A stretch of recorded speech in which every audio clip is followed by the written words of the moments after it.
प्रथितमस्तु मा विद्विषावहै। ओम शांति शांति शांति। ओम नमो भगवते वैवस्वताय मृत्यवे ब्रह्म विद्याचार्याय नचिकेतसे च। अग्निर्यथैको भुवनं प्रविष्टः रूपं रूपं प्रतिरूपो बभूव। एकस्तथा सर्वभूतान्तरात्मा रूपं रूपं प्रतिरूपो बहिश्च। वायुर्यथैको भुवनं प्रविष्टः रूपं रूपं प्रतिरूपो बभूव। एकस्तथा सर्वभूतान्तरात्मा रूपं रूपं प्रतिरूपो बहिश्च। प्रसंग यहाँ चल रहा है जिसमें कि श्रुति माता अद्वितीय आत्मा का निरूपण कर रही है। आत्मा में भेद भिन्नता यह स्वाभाविक नहीं है, ये आत्मा का स्वरूप नहीं है। यही यहाँ पर मुख्य विषय है। लगता है, आभास होता है, प्रतीत होता है कि आत्मा में अनेकता है, आत्मा में विविधता है। बोले ये जो भी वैविध्य है, नानात्व है, ये औपाधिक है, स्वाभाविक नहीं है। दो चीज होती है, एक जो गुण होता है उसको कहते हैं स्वाभाविक, जो स्वतः सिद्ध होता है उसको कहीं से लाना नहीं होता, स्वाभाविक गुण है। जैसे शक्कर में मिठास स्वाभाविक है, लेकिन हलवे में मिठास औपाधिक है। जो घी है और जो आटा है उसमें तो मिठास है नहीं, लेकिन उसमें मिठास का आभास हो रहा है। तो हलवे में जो मिठास है वो स्वाभाविक नहीं है, औपाधिक है, ये कहा जाएगा। शिवलिंग का उदाहरण दिया जाता है। शिवलिंग के ऊपर यदि स्फटिक शिवलिंग पर जो कलरलेस है, रंगहीन है, उसमें जो पुष्प आप अर्पित करते हो तो वो जिस रंग का होता है वो रंग का शिवलिंग प्रतीत होने लगता है। तो शिवलिंग में जो लालिमा है वो क्या है? औपाधिक है। स्वाभाविक क्या है? तो बोले रंगहीनता का जो गुण है स्फटिक में वो स्वाभाविक है। फूल चढ़ाओ या न चढ़ाओ वो रंगहीन है, लेकिन फूल आने से लाल हो जाता है और फूल हटा देने से वो वापस रंगहीन हो जाता है। इसका मतलब वो लालिमा उसकी खुद की नहीं है। ठीक ऐसे ही अंतःकरण अनेक है, तो अनेक अंतःकरणों की उपाधि से जो उपहित है वो भी अनेक दिखता है, प्रतीत होता है। तो श्रुति का यहाँ आग्रह है कि आप आत्मा को उपाधि से युक्त होकर मत देखिए। उपाधि से युक्त होकर, उपाधि को बहुत महत्व देकर यदि आत्मा को देखेंगे तो कभी भी ये समझ में आएगा नहीं। ये प्रमा कभी नहीं बन सकती कि एकस तथा सर्वभूतांतरात्मा। क्योंकि स्वाभाविक है, देह अनेक है, बुद्धि अनेक है, अंतःकरण अनेक है। उसको जोड़कर जब आप आत्मा को देखोगे तो कभी ये बात स्वीकार नहीं होगी, पचेगी नहीं। इसलिए बार बार हम कह रहे हैं, अन्य दार्शनिकों ने उपाधि को महत्व दिया, उपाधियों में आदर बुद्धि है। सामान्य व्यक्ति की स्थिति यही होती है। एक कैसे हो सकती है आत्मा? इतने सारे शरीर है, इतने सारे मन है, सब में एक ही आत्मा है। अब ये तो कहना ऐसा ही हुआ जैसे इतने सारे बल्ब है और इतने सारी ट्यूबलाइट है, तो क्या एक ही बिजली है ना? किसी को लग सकता है हर बल्ब में बिजली अलग है, हर गीजर में, हर हीटर में, हर ट्यूबलाइट में। तो जो बिजली सप्लाई करने वाला है, क्या अलग अलग बिजली सप्लाई कर रहा है क्या? अच्छा, बिजली जाने पर फिर सब क्यों खराब हो जाते? सभी उपकरण मृत प्राय हो जाते एकदम। तो उसका मतलब ये कि सब में एक है। अभी हमने उपाधि से युक्त होकर देखा, हमने क्या किया, उस एक आत्मा को परिच्छिन्न बना दिया, उसको घेर दिया। तो अब जब घेर दिया है तो निश्चित ही अलग अलग हो जाएगा। तो भेद को यदि हटाना है तो परिच्छिन्नता को हटाना पड़ेगा। अंतःकरण को हटाइए, शरीर को हटाइए। अब हटाइए मतलब विचारेण, ध्यान लगाइए उपहित पर। श्रुति ने दो उदाहरण दिए। अग्नि, जैसे अग्नि एक है, अग्नि एक ऐसा तत्व है जिसके कारण जगत में रूप की अनुभूति होती है। रूप गुण अग्नि का है। तो इतने सारे भूत में हमको रूप दिख रहा है, यदि अग्नि तत्व को हटा दिया जाए तो नहीं दिखाई देगी, नहीं ये रूप अनुभव नहीं होगा। तो एक अग्नि व्याप्त है सब में।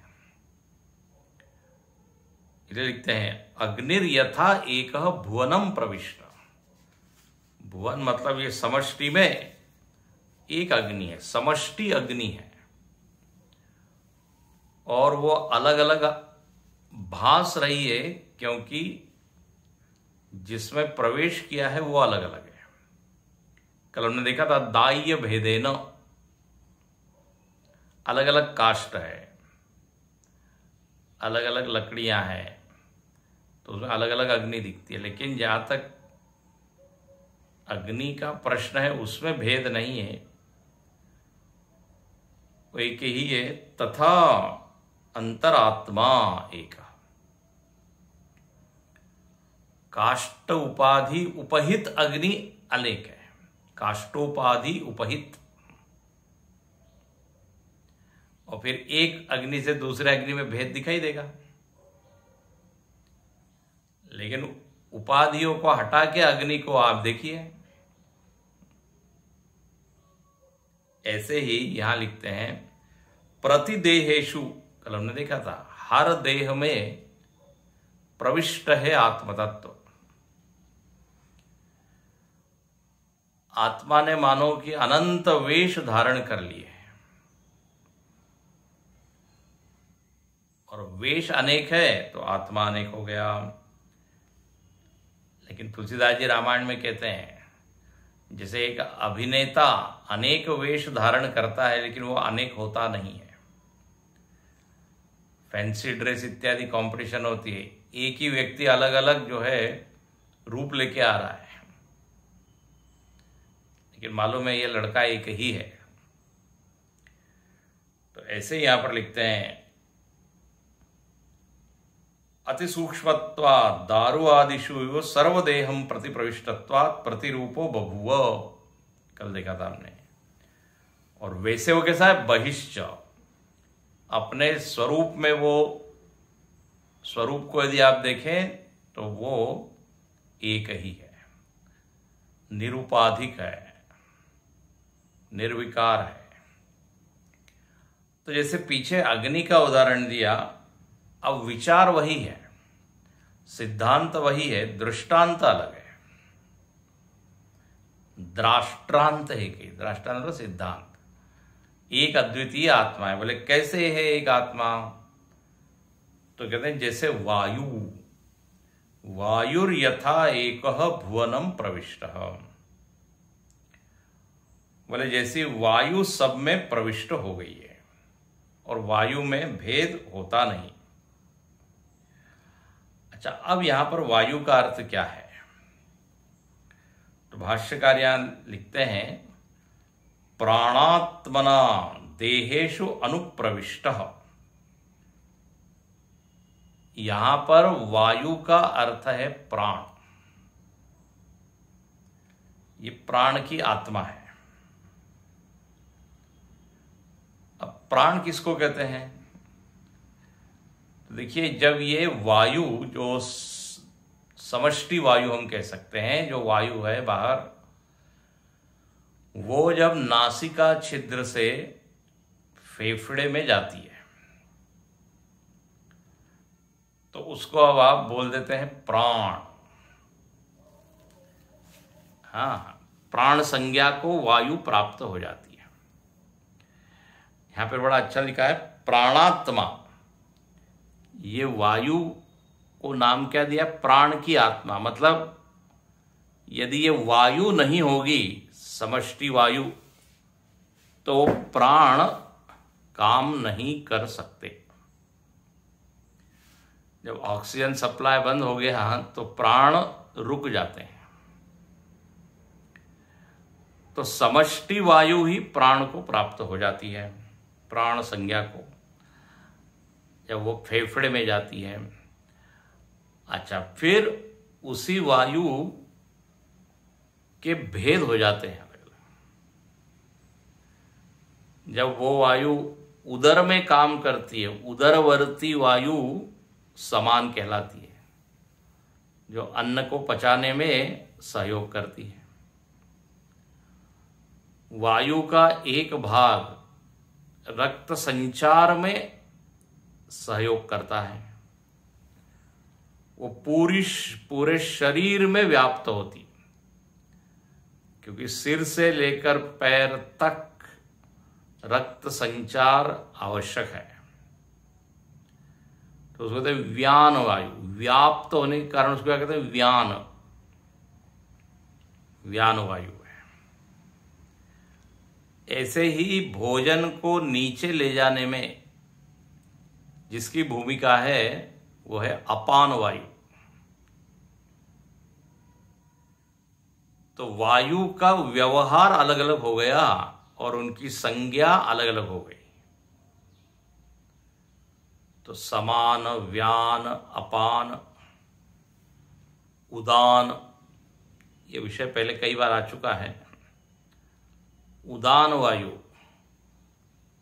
जो शरीर के ऊपरी भाग में जो क्रियाएं होती है, उसमें उदान वायु की भूमिका है। उल्टी आना, उबासी, छींक, ये उदान वायु के द्वारा होती है। और एक महत्वपूर्ण काम है इसका, जो हम कई बार बता चुके हैं, जीव को इस शरीर से निकालने में भी, इजेक्ट करने में भी ये उदान वायु की भूमिका होती है। जैसे कोई उपग्रह को स्थापित किया जाता है किसी कक्षा में, तो रॉकेट के द्वारा उसको ले जाया जाता है, और वो तो गिर जाता है और वो उपग्रह वहां ऊपर स्थापित हो जाता है। लॉन्च करते ना, लॉन्च। तो ये उदान वायु जीव को इस देह से निकालती है। और ये जो श्वास प्रश्वास चल रहा है निरंतर, इसको कहते हैं प्राण, इसको मुख्य प्राण कहते हैं। श्वास ले रहे हैं, छोड़ रहे हैं। प्राणायाम में जिसको हम नियमित करते हैं प्राण, इसलिए प्राणायाम कहते हैं। उदानायाम नहीं कहते हैं, समानायाम नहीं कहते हैं। तो पूरक, रेचक, कुंभक, तो ये प्राण है। तो प्राण, अपान, समान, व्यान, उदान, ये वायु की ही संज्ञाएं हैं जो अंतरंग में पूरे शरीर में काम कर रही है। फिर 5 भेद और हो जाते हैं, अब उसकी चर्चा हम नहीं करते हैं। कृकल, धनंजय इत्यादि उपप्राण भी है, छोटी छोटी क्रियाओं के, इन्हीं मुख्य प्राणों के ही वो भेद है। तो इस तरह पंचधा प्राण कहिए या दशधा प्राण कहिए, वो यहां पर काम कर रहे हैं। अब यहां पर प्रतिपाद्य क्या है? हमको लगता है कि सब में वायु अलग अलग है। अब यहां पर क्या लिखते हैं? वायु यथा एक। अब देखिए बात यह है, वायु जो फेफड़े में गई है और फिर अलग अलग विभागों में बट गई है, यदि हम ध्यान से सुनिए, फेफड़े से जोड़कर वायु को देखेंगे और नासिका से जोड़कर वायु को देखेंगे तो एक वायु है, ये बात ज्ञात नहीं होगी। क्योंकि हम क्या कहेंगे, भाई हम तो कुंभक कर रहे हैं, वो तो पूरक कर रहे हैं, तो उनके प्राण अलग है, हमारे प्राण अलग है। कोई रेचक कर रहा है, कोई कपालभाति कर रहा है, कोई भ्रामरी कर रहा है, कोई अनुलोम विलोम कर रहा है। तो लगता क्या है कि वायु सबकी अलग अलग है, क्रिया अलग अलग लग रही है, दिख रही है, फेफड़े सबके अलग अलग है। तो इसको शास्त्रीय भाषा में क्या कहेंगे? फेफड़े अवच्छिन्न वायु। एक एक फेफड़े में जो घिरी हुई वायु है वो अलग अलग है। किसी की सांस फूल रही है ना, किसी को अस्थमा हो रहा है, किसी का बड़ा स्मूथली श्वास प्रश्वास की क्रिया चल रही है। तो अब क्या समझ में आएगा इससे, या क्या कहेंगे हम कि सबके प्राण अलग अलग है। लेकिन अब ये क्यों हम कह रहे हैं सबके प्राण अलग अलग है? क्योंकि हम क्रिया को देख रहे हैं, उस उपाधि को देख रहे हैं। नासिका या फेफड़े या उदर या शरीर, तो उसमें भिन्नता दिखाई देती है। और फिर ये नहीं कह सकते वायु एक। लेकिन यदि हम इन पर से ध्यान हटाएं, जो अभी मैंने वस्तु देखी, तो क्या दिखाई देगा? एक समष्टि वायु है। ये बहुत महत्वपूर्ण विषय है। समष्टि वायु एक है, वो व्यष्टि में प्रवेश होने पर अनेक सी लगती है और लगता है कि इस प्राण का जो व्यष्टि में है उसका अपना एक स्वतंत्र ही अस्तित्व है। तुम्हारे प्राण से हमारा प्राण को क्या लेना देना?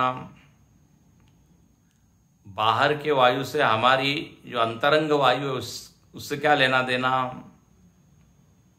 कि मैं श्वास ले रहा हूं, अंतरंग में जो वायु है वो भोजन पचा रही है, रक्त संचार कर रही है, बाहर की वायु से क्या लेना देना, है ना? ऐसा कोई कहेगा।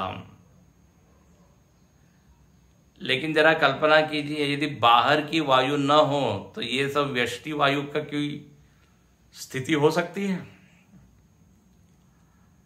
स्वतंत्र नहीं है ये व्यष्टि जिसको आप प्राण कह रहे हैं। एक वायु है समष्टि। हाँ, उसके बिना इसका कोई अस्तित्व नहीं है। जब ध्रुव जी ने प्राणायाम किया, 12 दिन में एक बार श्वास ले रहे हैं, सारी वायु खुद ही वो खींच रहे हैं। सारे देवताओं का दम घुटने लगा, ये क्या हो रहा है, क्या हो रहा है। भगवान कहते हैं हमारा एक छोटा सा भगत है, वो तप कर रहा है। अरे बोले वो तप कर रहा है, लेकिन हमारे तो प्राण जा रहे हैं। समष्टि प्राण कहते हैं इसे, समष्टि वायु क्या कहते हैं, समष्टि प्राण। तो समष्टि प्राण में भेद नहीं है, एक ही है, लेकिन अनेक फेफड़ों के कारण उसमें अनेकता भासने लगी और फेफड़ों के गुणधर्म उस वायु पर आरोपित होने लगे।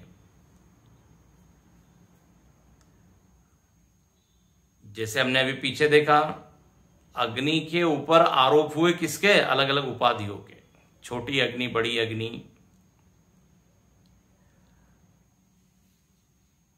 तो यहां पर कहा कि वायुर्यथैको, ऐसा मत कहिए कि सबकी वायु अलग अलग है और बाहर की वायु से लेना देना नहीं है।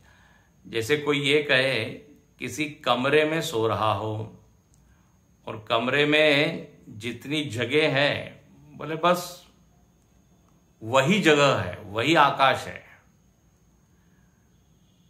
बाहर के आकाश से हमको क्या लेना देना, क्योंकि हमारे लिए ये 8 फुट बाय 10 फुट की जो है जगह वो काफी है।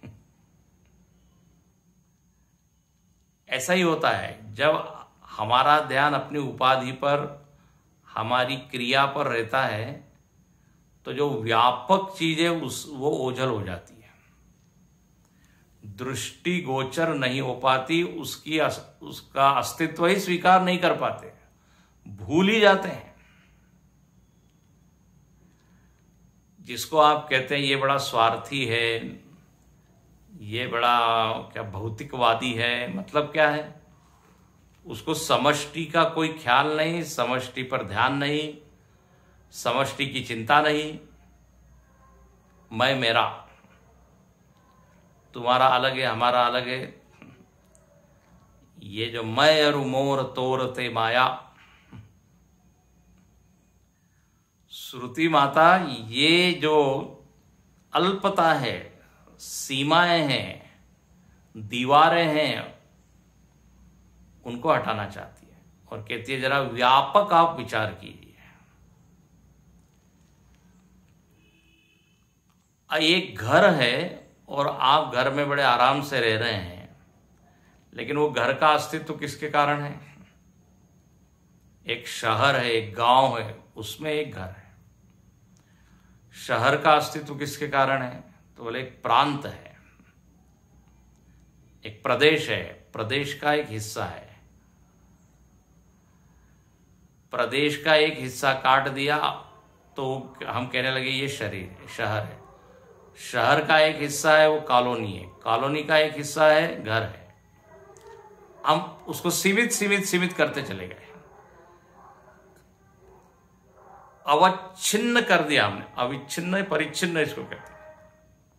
और अब यदि विचार करें तो घर का अस्तित्व शहर के बिना नहीं, शहर का प्रांत के बिना नहीं, प्रांत का राष्ट्र के बिना नहीं।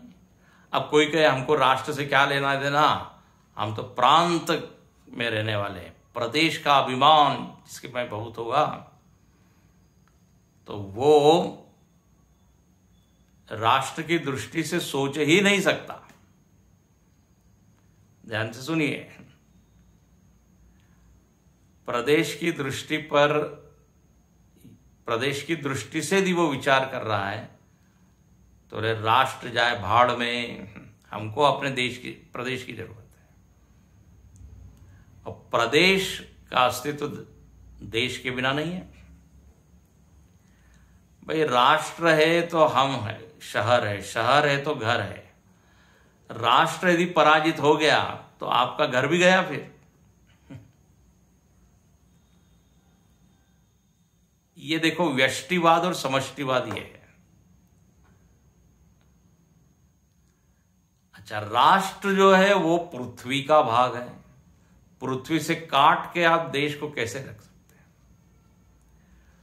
तो एक पृथ्वी है, उसका एक भूभाग है, उसको अन्य भूभाग से अलग किया तो हम कहने लगे ये देश है, हमारा देश है। तो अर्थ क्या है? जैसे पृथ्वी के बिना घर का अस्तित्व नहीं। पृथ्वी एक है, घर अनेक है, शहर अनेक है, राष्ट्र अनेक है, प्रांत अनेक है। तो जो एक है उस पर यदि हम ध्यान टिकाए तो इसमें हमारा भला है। इसलिए पर्यावरण वाले लोग बार बार कहते हैं आप पृथ्वी को बचाइए। एक दिन रखा हुआ है, अर्थ डे।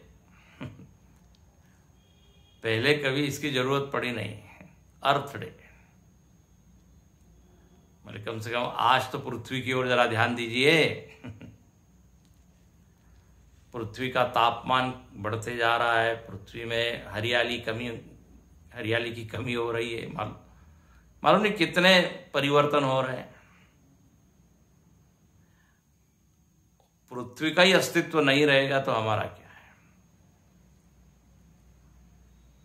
तो ऐसे ही एक अंतरात्मा है। आप केवल शरीर के दृष्टि से जीवन न जिए, ऐसा श्रुति का कहना है। थोड़ा तो व्यापक विचार करें तो एकस्तथा सर्वभूतांतरात्मा। अब ये एक आत्मा है लेकिन अनेक क्यों लग रही है? जैसे एक समष्टि वायु है लेकिन अनेक क्यों प्राण लग रहे हैं? क्योंकि फेफड़े अनेक है, नासिका अलग है, सबकी मशीनरी अलग अलग है। और जिसकी जैसी मशीनरी है उसके अनुसार उसको उस वायु का अनुभव होता है। बोले मेरा तो दम घुट रहा है, मेरी तो क्या, ये स्वर योग वाले स्वर देखते हैं, सूर्य नाड़ी, चंद्र नाड़ी कैसे चल रही है, बाई नासिका, दाई नासिका। तो नासिका में भेद है, वायु में भेद नहीं है। ऐसे ही उपाधियों में भेद है, ये यहां पर पुनः पुनः बताया गया। तो रूपम रूपम प्रतिरूपो बभूव समानम। जैसे अग्नि के उदाहरण में था, वही वायु के उदाहरण में हो गया। तो दृष्टांत ही केवल अलग है, भाव एक ही है, सिद्धांत एक ही है। अब किसी ने कहा हम समझ गए ये कि भाई एक आत्मा है और उपाधि भेद से वो अनेक लग रहा है। लेकिन अब एक यहां सवाल है, उपाधि से उसका संबंध तो है, हर देह से, हर अंतःकरण से आत्मदेव का संबंध है। बोले हाँ है। जैसे वायु का संबंध फेफड़े से है। तो बोले ये हमको लगता है, अन्य दार्शनिकों ने ये माना, ये लगता है कि उपाधियां जो है वो इस आत्मा को प्रभावित कर सकती है, क्योंकि उसके साथ में है, उसका संबंध है। तो उपाधि का प्रभाव आत्मा पर पड़ता होगा, पड़ता हुआ दिखाई देता है, ऐसा लगता है। यहां पर एक प्रश्न है, तो इसका उत्तर यहां पे अगले मंत्र में दिया। कहा कि उपाधियों में प्रतीत तो है, हो रहा है आत्मा, उपाधियों के द्वारा अभिव्यक्त हो रहा है, लेकिन ये आप समझिए कि उपाधि के गुणधर्म आत्मदेव को प्रभावित नहीं करते। मतलब उपाधि के दोष, उपाधि के गुण आत्मा में, चैतन्य में नहीं आते। पूर्व पक्षी का कहना है कि देखो, किसी के आप साथ में रहते हो तो उसका प्रभाव पड़ता है कि नहीं? संग का प्रभाव तो हो ही जाता है। जैसा संग वैसा रंग कहते हैं, इसलिए कहते हैं दुस्संग त्याज्यैव सर्वथा त्याज्यैव। अपने बच्चों को भी हम कहते हैं, हाँ आपकी कंपनी अच्छी होनी चाहिए, मित्र मंडली। तो समाज में प्रायः जगत में देखा जाता है, पानी के संपर्क में रहने से इतना मजबूत लोहा, पानी हवा के संपर्क में रहने से वो भी जर्जर हो जाता है, भूसा हो जाता है। तो अब इतनी सारी उपाधियां हैं, इनके साथ में आत्मदेव है, तो इनका तो प्रभाव पड़ता ही होगा आत्मा पर, ये एक प्रश्न है। ठीक है, हमने मान लिया कि आत्मदेव एक है, उपाधि के कारण वह अनेक से लग रहे हैं। लेकिन अब दूसरा प्रश्न है, उपाधि अपने गुणधर्मों को आत्मा पर डाल के आत्मा को अपने जैसे बना देते हैं क्या? लोग कहते हैं ना, संगति बिगड़ गई तो ये लड़का बिगड़ गया, व्यक्ति बिगड़ गया, पहले ठीक था। अब ये वायु का यदि उदाहरण ले, ये जो वायु का उदाहरण जरा ज्यादा हम खींचे, यहाँ पे उसका उदाहरण देने का प्रयोजन केवल एक ही कि एक ही वायु सारे फेफड़ों में काम कर रही है। लेकिन यदि हम थोड़ा इस उदाहरण को थोड़ा ज्यादा खींचे तो ये मालूम पड़ेगा कि जो वायु फेफड़े में जा रही है और जो वायु निकल रही है, उसमें थोड़ा सा फर्क हो जाता है कि नहीं? फेफड़े का प्रभाव हुआ कि नहीं? ले रहे हैं ऑक्सीजन, छोड़ रहे हैं कार्बन डाइऑक्साइड। तो ले तो उपाधि ने हो गया, उपाधि ने अपना प्रभाव डाल दिया। ये यदि बहुत ज्यादा यहां पे उदाहरण देने का, वायु का उदाहरण में जो साम्यांश है वो ये देखना है कि एक ही वायु है। लेकिन मैंने जस्ट उदाहरण के तौर पर कहा कि कोई ये कह सकता है कि प्रभाव पड़ रहा है। जो गीली लकड़ी होती है, उस गीली लकड़ी का प्रभाव अग्नि पे होता है तो वो धुएं वाली हो जाती है अग्नि। प्रभाव पड़ा ना थोड़ा। तो बोले ऐसे ही आत्मा पर अंतःकरण का, इंद्रियों का, बुद्धि का प्रभाव पड़ता होगा। तो यहां पे श्रुति मना करती है।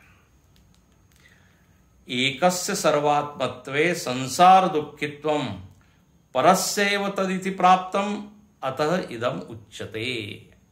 भाष्यकार एक पंक्ति लिखते हैं, बोले एक आत्मा है सब में, और अच्छा लोग कैसे हैं? दुखी हो रहे हैं। तो संसार के लोग दुखी हो रहे हैं तो उससे आत्मा भी क्या हो जाता होगा? दुखी।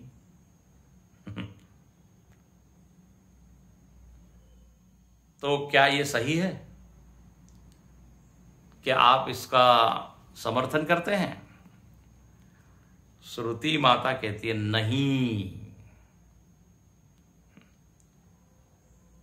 उपाधियों के दोष आत्मा में नहीं आते। तो ये दूसरा पॉइंट है। अभी तक इन दो मंत्रों में क्या पॉइंट था? एक आत्मा है।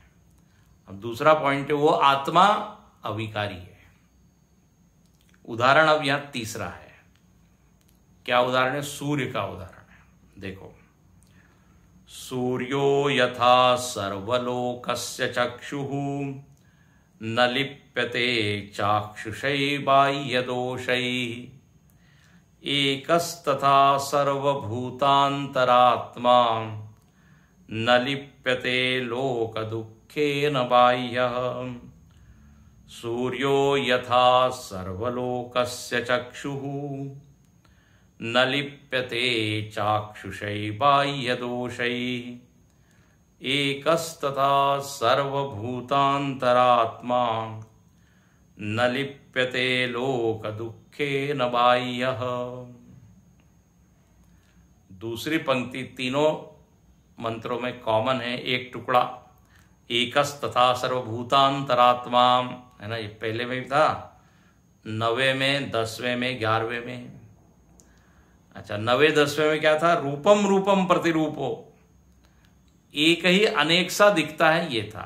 लेकिन यहां पर अब जो विषय आया है वो ये न लिप्यते, एक है वो तो सिद्ध हो गया। अब दूसरा यहां पे विषय है न लिप्यते, अनेकों के बीच में रहते हुए भी, अनेकों के साथ रहते हुए भी अनेकों के गुणधर्म से वो लिप्त नहीं होता। अच्छा, अलिप्त रहता है, असंग रहता है। बोले कैसे, कोई उदाहरण है? बोले यस, सूर्यो यथा सर्वलोकस्य चक्षु। बोले सूर्य, देखो बड़ी बड़ी चीजों के नाम लिए हैं, अग्नि, वायु, अब सूर्य, जिसका कि अनुभव सबको हो रहा है। देखिए, उदाहरण ऐसा होना चाहिए जो सबके लिए ज्ञात हो। ऐसी किसी विचित्र वस्तु का नाम आप ले रहे हैं, अब वो सबको ज्ञात ही नहीं है, तो बोले उदाहरण ही नहीं समझ में आ रहा है तो सिद्धांत क्या समझ में आएगा? इसलिए श्रुति ने बिल्कुल हमारे आपके सम्मुख जो चीज है, बोले सूर्य को आप देखिए।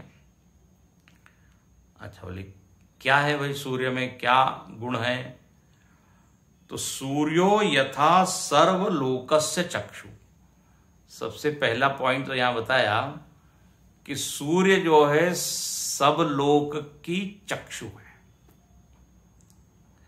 देखो, जैसे वायु शब्द आया था तो वायु को उन्होंने डिफाइन किया था, सभी प्राणों की आत्मा है, प्राणात्मा। जो व्यष्टि व्यष्टि प्राण दिख रहे उसकी आत्मा क्या है? वायु है। ऐसे अग्नि के बारे में क्या बताया था? प्रकाश आत्मा। सारे वस्तुओं में जो रूप दिख रहा है, तो इन रूप की आत्मा क्या है? अग्नि। अग्नि नहीं हो तो रूप नहीं, वायु नहीं तो प्राण नहीं। और ऐसे यहां लिखते हैं, सूर्य नहीं तो नेत्र नहीं। सूर्य की कृपा हो रही है तभी नेत्र काम के हैं, नेत्र से सब कुछ दिखाई दे रहा है। इसलिए सूर्य को एक नाम ही दे दिया, सर्वलोकस्य चक्षु। सारे लोगों की आंख क्या है? समष्टि नेत्र। जिसे हमने देखा समष्टि वायु, समष्टि अग्नि, वैसे ये क्या है? समष्टि नेत्र। ये सूर्य है, सब लोगों की आंख है। भाष्यकार उसका और वर्णन करते हैं, देखेंगे वो। तो सर्वलोकस्य चक्षु, ये सूर्य सब नेत्रों की चक्षु है, वो न लिप्यते, वो लिप्त नहीं होता। सूर्य किससे लिप्त नहीं होता? तो यहां लिखते हैं, चाक्षुषई बाह्य दोषई ही, नेत्र संबंधी जितने बाह्य दोष हैं उनसे वो लिप्त नहीं होता। सूर्य इतने सारी चीजों को प्रकाशित हो रहा है। चाक्षुष का मतलब होता है नेत्र से दिखने वाले विषय। चक्षु से संबंधित होने वाले जितने विषय हैं उनको क्या बोलेंगे? चाक्षुष। तो अब अच्छे विषय भी देख रहे हैं, बुरे विषय भी देख रहे हैं। तो आंख से हम देख रहे हैं, लेकिन उसका प्रभाव सूर्य पर होता है क्या? सूर्य कचरे को भी प्रकाशित कर रहा है और अच्छी चीज को भी प्रकाशित कर रहा है। वो सर्वलोक चक्षु न लिप्यते, बाह्य दोष ही। बोले ठीक ऐसे ही एकस तथा सर्वभूतांतरात्मा, ऐसे ही एक आत्मा जो सारे भूतों की आत्मा है, एक भूत की नहीं है, और सारे भूतों में एक रस है, अलग अलग रूप से नहीं है। किसी में छोटी आत्मा, बड़ी आत्मा, स्वच्छ आत्मा, अशुद्ध आत्मा, मलिन आत्मा, सात्विक आत्मा, एक है। जैसे बिजली एक है, कोई कम बिजली, ज्यादा बिजली, 220 वोल्ट की ऐसी बिजली है तो एक जैसी है, तभी सारे उपकरण ठीक काम कर रहे हैं। वो बिजली में कम ज्यादा वोल्टेज हुआ कि गड़बड़ हो जाता है, कोई फ्यूज हो जाता है, डीम हो जाता है लाइट। तो ये आत्मदेव में ऐसा कुछ कम ज्यादा होने के चांसेस नहीं है, एक जैसे है। चैतन्य जो है, कॉन्शियसनेस, वो एक सा है। तो एकस तथा सर्वभूतांतरात्मा न लिप्यते, न लिप्यते, अंतःकरण दोष ही न लिप्यते। अब अंतक, जैसे वहां वर्णन है बाहर बहुत सारा दोष है, लेकिन वो नेत्र जो सूर्य है वो अप्रभावित रहता है। ऐसे ही अंतःकरण में मालूम नहीं कितने विकार हैं, मलिनता है, अशुद्धियां हैं, इंद्रियों में अशुद्धियां हैं, लेकिन न लिप्यते लोक दुखे न बाह्य। लोक के दुखों से, इसका अर्थ हम देखेंगे, लोगों में अनेक तरह के दोष हैं और उन दोषों के कारण दुख हो रहे हैं। दुख का कारण दोष होता है, ये याद रखिए। सुख का कारण है गुण। तो हम तो प्रभावित होते रहते हैं, हमारा अंतःकरण, हमारा मन मलिन आ गया विचार तो देखो मूड खराब हो गया, अच्छा विचार आए तो बड़ी प्रेरणा मिलती है। लेकिन आत्म तत्व को देखे तो वो असंग है, जैसे सूर्य। अब देखिए यहां भाष्यकार ने सुदीर्घ भाष्य लिखा है इसके ऊपर। ये तो अभी हमने पदार्थ देखा, मंत्रार्थ। अब यहां कहते हैं, देखिए ये सूर्य का उदाहरण, जरा इसके ऊपर मनन कीजिए और फिर इसके सहारे से आत्मा का मनन कीजिए।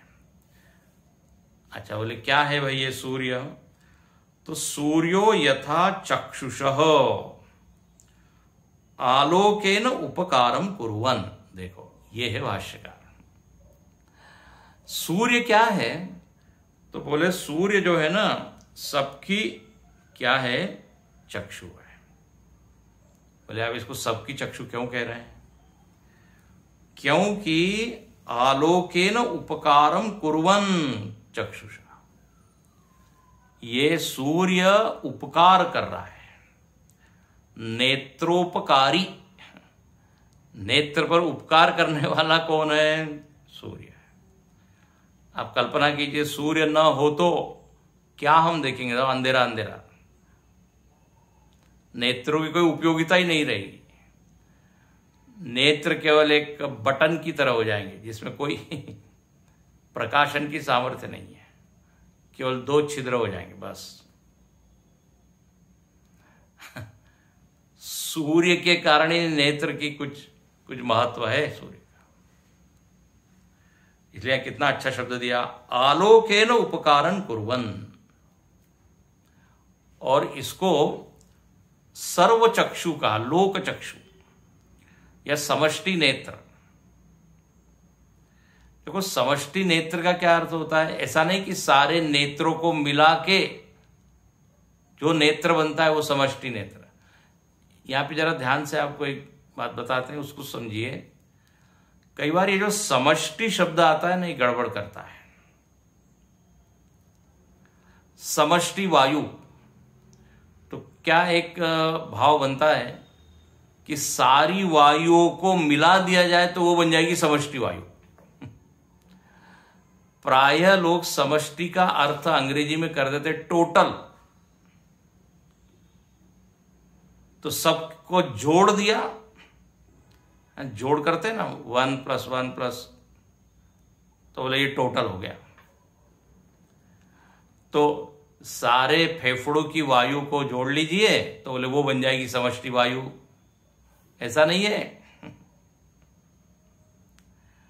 समष्टि का मतलब सम नहीं होता अंग्रेजी में ना, जो जोड़ते हैं वो नहीं।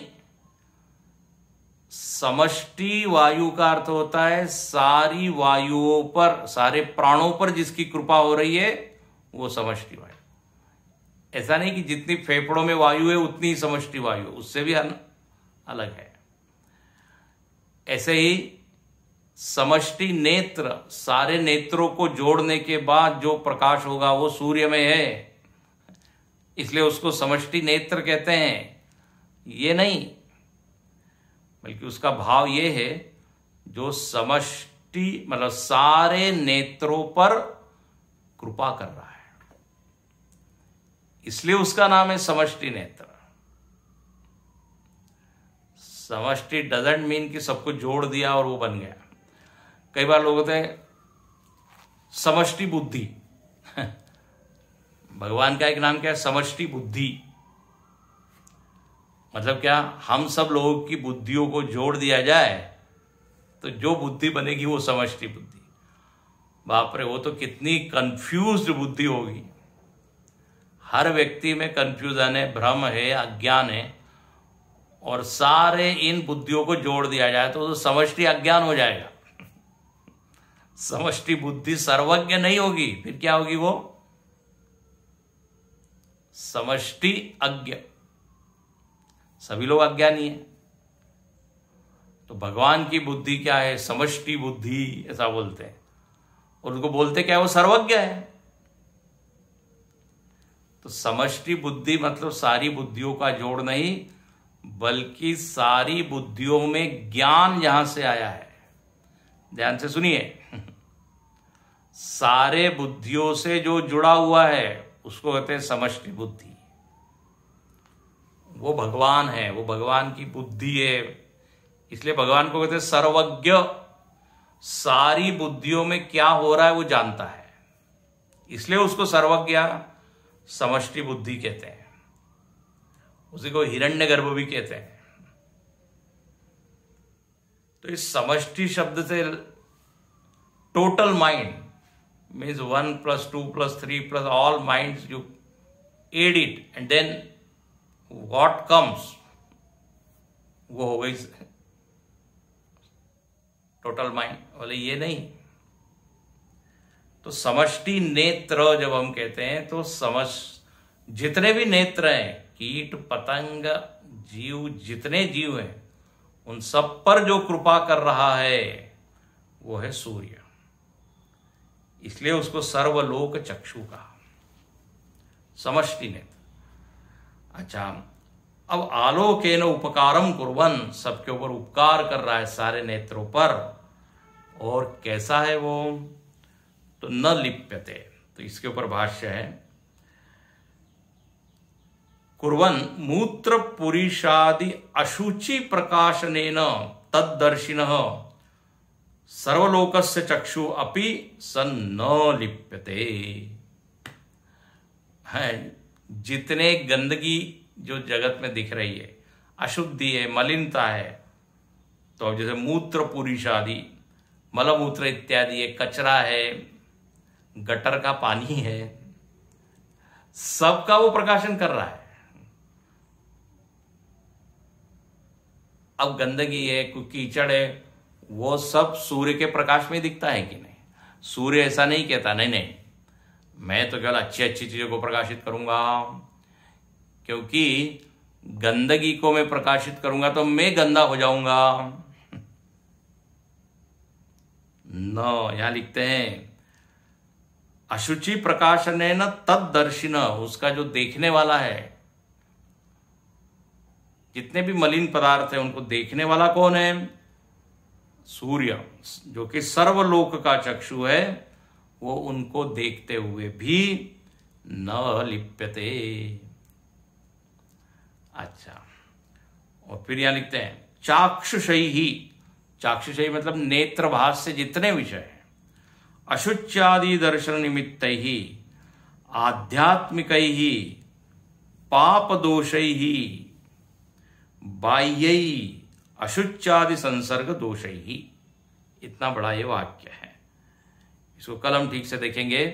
यहां कहना ये चाह रहे हैं कि दोष दो तरह के होते हैं, एक बाह्य दोष और एक आध्यात्मिक दोष। जैसे आप नेत्र से कोई चीज देख रहे हैं, गंदी चीज, तो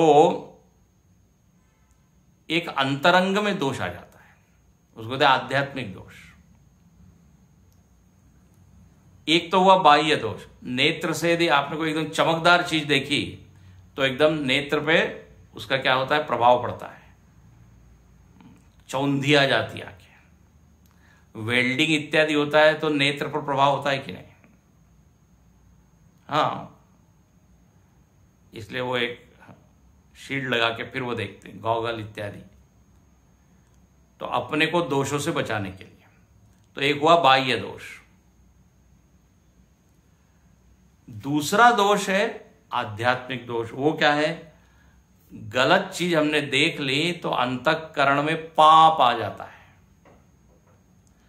देखो बहुत यहां सुंदर प्रसंग है ये, बाह्य दोष है। इसलिए हमारे क्या कहा, भद्रम पश्येम, भद्र देखिए, क्योंकि उसका प्रभाव अंतःकरण पर पड़ता है। तो नेत्र भाष्य जितने विषय हैं, हो सकता है उन विषय का प्रभाव नेत्र पर हो, और नॉट ओनली नेत्र पर, अंतःकरण पर भी होता है। तो ये जो नेत्राभिमानी है, हम सब लोग को ने नेत्राभिमानी, जो नेत्र को अपना मानते हैं, नेत्र से जुड़े हुए हैं, ये नेत्राभिमानी जीव, वो तो प्रभावित होता है। ध्यान से सुने, बहुत ही सुंदर। ये जो व्यष्टि नेत्र वाला जो है जीव, नेत्र के विषयों को देखकर वो प्रभावित होता है। नेत्र पर भी प्रभाव पड़ता है, मन पर भी। लेकिन जो नेत्र का उपकारी है, नेत्र उपकारक कौन है? सूर्य। दो हो गए, नेत्राभिमानी और नेत्र उपकारी। नेत्र उपकारी सूर्य है, उसके ऊपर प्रभाव नहीं होता, वो असंग होता है। ऐसे ही, अब कल इसको अच्छे से देखेंगे, ऐसे ही आत्मदेव जो सबके अंतःकरण पर उपकार कर रहे हैं, आत्मदेव अंतःकरण उपकारी है, वो अंतःकरण के दोषों से प्रभावित नहीं होते। और हम लोग कौन है? अंतःकरण अभिमानी, अंतःकरण से जो जुड़े हुए हैं। तो अंतःकरण अभिमानी तो प्रभावित होता है सत्वगुण, रजोगुण, तमोगुण से। लेकिन अंतःकरण जिसके कारण जीवित है, जो अंतर्यामी है, वो महाराज बिल्कुल असंग रहते हैं। जैसे सूर्य नेत्र पर उपकार करने वाला है, वो असंग रहता है। लेकिन जो नेत्राभिमानी है, जो नेत्र से जुड़ा हुआ है, वो जरूर बाह्य दोषों से लिप्त होता है। कल इसकी व्याख्या थोड़ी और होगी, आज यहाँ रुकते हैं। ओम पूर्णमद